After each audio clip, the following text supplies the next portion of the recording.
I like games, and some of my favorite games are the Dark Souls games, especially Elden Ring. Original topic, I know. But I was thinking, I've played these games, but I've never played them, you know? So I set out on a mission to get all the achievements, trophies, whatever Steam has, in all of the games. Which means I've got to go back to where it all started, Demon Souls. I don't know much about this game, other than it's the first, but I'm going to give it a try, and I'm going to use as little guides as possible. What could go wrong? I spent quite a bit of time making my character as beautiful as possible, and I picked the magic class because I figured it'd give me a head start on getting all the spells, and then I completely killed the tutorial area. I met the goth girlie of this game, talked to this very fun guy, and started the first area. I slowly made my way up to the castle, and things were going great. Okay, they kind of sucked. I was doing better than I expected, though, but then I made the realization that there's no bonfires in this game. I later learned that you got them by killing bosses, but I was not aware of that at the time. Speaking of this game being Dark Souls on hard mode, if you don't know, there's no recharging healing thing like in the other games. Instead, you heal munching on some herbs, and they each heal different amounts. It's not so bad right now, but many hours were spent farming just so I could buy things to heal with. Anyways, after some mild annoyances, I unlocked the big gate and fought my first boss, which was, yeah, it was pretty easy actually. Turns out the dude's real weak to fire, and I had plenty of that, so it went pretty fast, and bam, I had my first trophy. After that, I was told to talk to some old lady, and I ran around for 20 minutes until I finally found her. I said no to helping them because I thought it'd be funny. I don't really remember if that did anything though. After that, I started exploring some of the other worlds, which, yeah, I got beat up, but this like deserty area seemed the easiest, even though I also hated it. Everywhere you went was small hallways with fucking Minecrafters, and these really annoying, I don't know, they look like nice guys. I found the real nice guy though, this sweet old man who was abnormally short, and this other man who was, well, he was not so nice. Eventually, I made my way to the next boss, which was straight out of my nightmares, and very annoying. I'll give it to him though, they've got some pretty unique boss designs in this game. Much more than the typical big man with big sword number 5 that they seem to keep using in their newer games. Not much happened after the spider boss. I found Patches and saw through his trap. I assume that's what it was, and went to the next boss. Before that though, I grabbed these gloves on the ground, which I'm gonna need for a trophy in a few minutes. This guy really messed me up a few times. It's so strange, cause like, he's not that hard, but for some reason I was just so on edge fighting him. He seemed hard in my head. I don't know if it has to do with how fast he is and how he delays his attacks. Maybe I just have some sort of trauma or something. Right after that, I went right to the next boss. If that seems pretty fast, well, that's because it is. See, in Demon Souls, if you don't already know, the game's split up into worlds, and each world has 3 bosses. The first 2 are usually at the end of large stretches of area, however, the last boss is almost always like 10 feet away from where you killed the last one. This means that I just have one more boss to kill, and I have a whole world done already. How hard could that be? As scary as this boss seems, he actually isn't that bad. I didn't get it at first, but you gotta hide behind these pillars, and when he's not looking, make a run for it. The only way to damage him is to make it to these giant turret things and launch them at him. I thought this was a really cool boss design, and a super different idea at first, but the more I thought about it, the more I was disappointed I didn't get to actually fight him. Maybe that's for a good reason, though. After turning him into Swiss cheese, I put on the gloves mentioned a few paragraphs above, and started smacking him around. And then bam! I got not 1, but 2 trophies at the same time. And then I went to the old man to give him one of the boss's souls for the 3rd. With my first world down, I was feeling pretty good, but that confidence was quickly going away. This next area was so cramped and full of traps, even worse than last area, and full of these weird winding paths. It was very annoying, especially this part, but eventually I made it to the boss of the area. I almost had them, but I ran out of healing items, so I need to go back and do some farming. Also, I accidentally disabled the air bridge just by exploring, so I had to go back and get that trophy later. Now, I know there's a trophy for beating this boss without hitting a clone. Oh, by the way, yeah, there's clones, but I wasn't quite sure how to do that. And if I'm being honest, this boss was really annoying to me for some reason. I don't know, I think it was just a giant run back, but I just wanted it done with, so I beat her normally. These weird little grabby feet tried to bring me to the next area, but I needed to backtrack to rescue this little stinky man in the cage so I could start buying some spells, which is really funny now that I think about it, because I don't think I bought any souls from him this playthrough. I then decided to go back to the very first world, because I remembered I never actually did anything after that first boss, and now I see why. After a few runs, I made it across the bridge. The wolves underground were honestly the worst part, and once again I was fighting a boss. This game definitely feels really boss rushy more than the others. I swear I'm not just skipping the fun parts. I'm supposed to attempt to beat this boss without killing any of these archers that are along the walls, but I didn't want to have to deal with the bridge again, so I just killed them first and then him. This was one of the worst ideas I've ever made. This boss was 1,000 times worse on my New Game Plus run.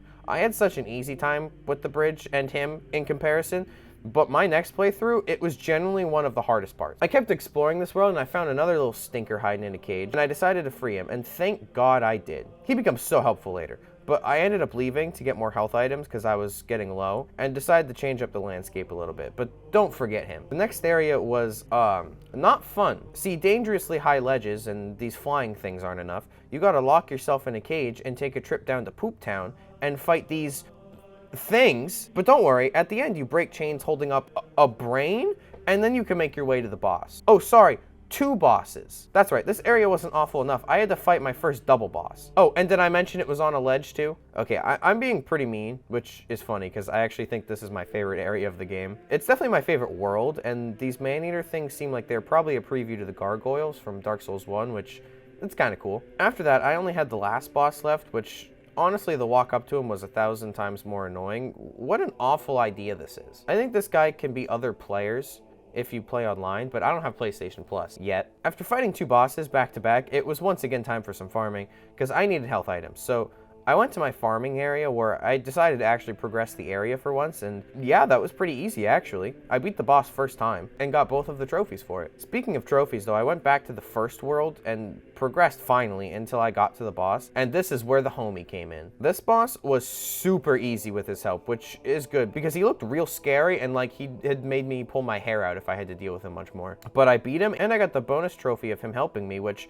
was 100% on accident. I forgot that was a thing. So seriously, this man's my hero. So we're about to have a problem though. See, I went forward after this boss and it wasn't like the other worlds. There wasn't a boss waiting for me. I had to keep going. It wasn't easy. And it wasn't this annoying group of people right at the start, and it wasn't this giant dragon blocking my way. No, I just stood there for like 40 minutes slowly doing damage to him. No, what broke me was this guy. This fucking guy. Every time I tried to climb these stairs, he'd find a way to kill me. I tried just running past him. I died. I tried luring him out, and I died. So I decided it was time for an upgrade. And I remembered I could upgrade weapons with that sweet old man in the desert. And so I got a new wand thing to make my spells do more damage, and it worked really well. I used it for the rest of the game. The problem is though, when you beat a boss, you get their soul, and their souls are needed for certain weapons and spells, and you need all the spells to get all the trophies, and I had just used the soul I needed for a spell, which means I just added a whole other playthrough to this video. I didn't even realize it yet, but trust me, I wasn't happy when I found out. Anyways, I went back to the dragon and slowly attacked him until he left, because I thought it would kill him. It didn't. I just had to run past him further in anyways. I fought this dude on a bridge and went up to the boss fight, and I was starting to get the hang of this game. Bosses were getting pretty easy, which was feeling pretty nice because I had honestly had a really hard time in the beginning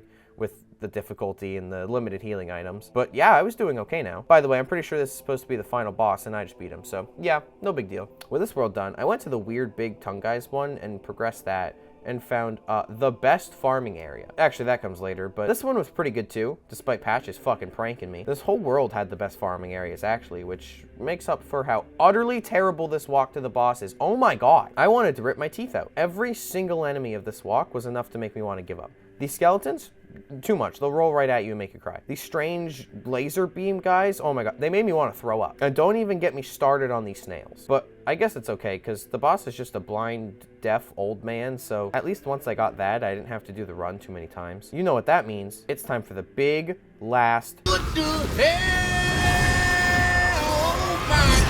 This boss was actually sadly easy. They give you a sword that you're supposed to whack him with, which is pretty handy when it comes to farming in the area, but I didn't even need it to beat the boss. I don't know why my spells did so much damage, but I'll take it. And just like that, I only had one world left. One icky, sticky, gross world left. Something really interesting about this game that I personally feel like is different from their later games is that the levels are way harder than the bosses. This first area felt impossible to me. I had tried this world a few times before and gave up every time because of how hard it was for me. It's hard to rush because it's a lot of falling down onto rooftop. If you go slow, you're just swarmed with these gross little rat people or these annoying bugs. However, once I got to the boss, I just stood on this little platform and blasted him with fire. I did end up falling in, but it really didn't make a difference. Speaking of falling, the next area is, well, it's something. I won't bore you with how bored I was, but this place was a drag. You're just knee deep in brown water, and the game really wants you to think about that because you walk like -3 miles an hour in it. Not even that, you just walk around in a big circle, I'm pretty sure. I don't know, the area seems way bigger than it needed to be, and I can't be the only one who thought that because they put this kind old woman in the middle of it to let me resupply resupply on healing items. The next boss was also pretty easy since it just melts away with fire, though it definitely was a little more annoying since it attacks really fast and leaves a lingering damage thing, but yeah, no, I got it first try. The real issue is the next fight because it's time for the world boss and they mean business. But before that, I needed to clean up some stuff because this is the last boss and I didn't know if I'd have another chance after this. So I did some ring collecting, which was relatively easy. I did use a guide for this because I don't want to be in the grave when this video comes out, but now it's about to get real complicated. I gotta deal with world and character tendency. See, in Demon Souls, there's this mechanic where if you die in your human form in a world too many times, your world will become black and you get a debuff and stronger enemies will appear. There's also this reverse where if you kill invaders or bosses, your world tendency will go up, making it whiter and making enemies easier. However, your character also has this mechanic that works separately from the worlds. This is all fun and a cool mechanic until you realize that there's specific rings locked behind specific world and character tendency. I actually gave myself a headache trying to figure out the correct path and order of things I needed to do in order to get all of this to work. Eventually, I figured it out. I had to make all of the worlds basically into black worlds, so I'd make myself human and unalive myself until the world was pure black. Then in those worlds, evil NPCs would spawn and I'd kill them, making my character tendency turn white. After I killed 5, one of which was literally harder than any boss I fought this whole time, my character was pure white and I was able to ask the old woman thing for a ring. I also needed this world to be black so I could get a ring that you can only get in that tendency. After hours of dealing with that, I finally went to the last boss, which was going to be more of a challenge than normal. See, the real boss is just this random lady sitting here, but the trick is the fight is her bodyguard here, who is also harder than most bosses. I feel like this is another opportunity to mention how unique the bosses are in this game. Anyways, there's an extra trophy for killing her without killing him. This sounds really easy, but the whole area in front of her is full of beta scarlet rot that melts your health away and makes you move really slowly, and he'll come chasing after you. So I just kept having to run up and down the stairs, doing a few hits to her at a time, until finally she ran out of health. When I did it, I went back to the Nexus where it was time to face the final boss, the most difficult, most terrifying boss of them all. Yeah, this was pretty funny. It was a really nice, calm thing to end the game on. Well, the first playthrough at least. I was not ready for the slap in the face I was about to get. See, usually, at least in my opinion, New Game Plus modes in FromSoft games are usually pretty easy. I mean, once I beat Dark Souls 3, I did a New Game Plus and was at the end of that game in a matter of hours. But in this game, oh my god. Everything was 10 times harder, and this is when I started to regret leaving some trophies for this playthrough. The Tower Knight in my first game was very easy, but this time, oh my god, I had no idea how I was even going to get to him reliably, let alone beat him with the archers still there. I ended up finding out I could just knock them off their little perches, and I spent literal hours just slowly doing like 3 damage to him every time he lowered his shield. Gameplay, right? I gave this dude a sword because the trophy gods dictated it, and he was pretty rude about it, which reminded me it was probably time to do the online trophies. That's right, there's 2 trophies you can only get online, which means it's time to pay to win, baby. I had to help someone beat a boss, and I had to kill someone as an invader. I literally could not be luckier with my invading. I ran around trying to find them. It turns out they were just AFK at the Archstone. I felt a little bad about this. I know it's kind of cheating a little bit, but I didn't want to risk having to deal with somebody who's never stopped playing this game. And the boss I ended up helping with was the Man-Eaters, which was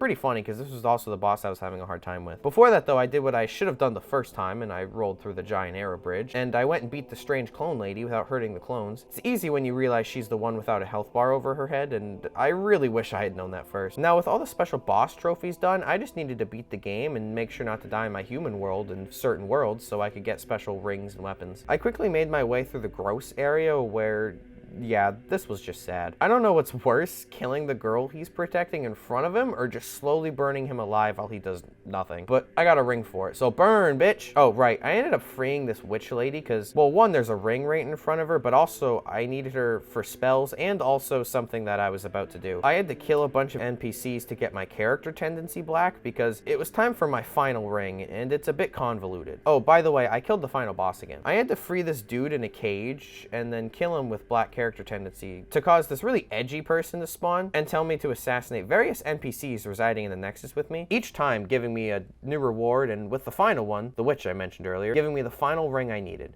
and then immediately attacking me before I can celebrate. Now I just beat the big mean boss again, got the bad ending, and it was time to speedrun the game one last time. This playthrough is actually surprisingly easy again, which was very refreshing because, oh my god, if it had scaled like it did before, I probably would have just quit. Now it was time to buy all the magic spells. After that though, I was short a demon soul still.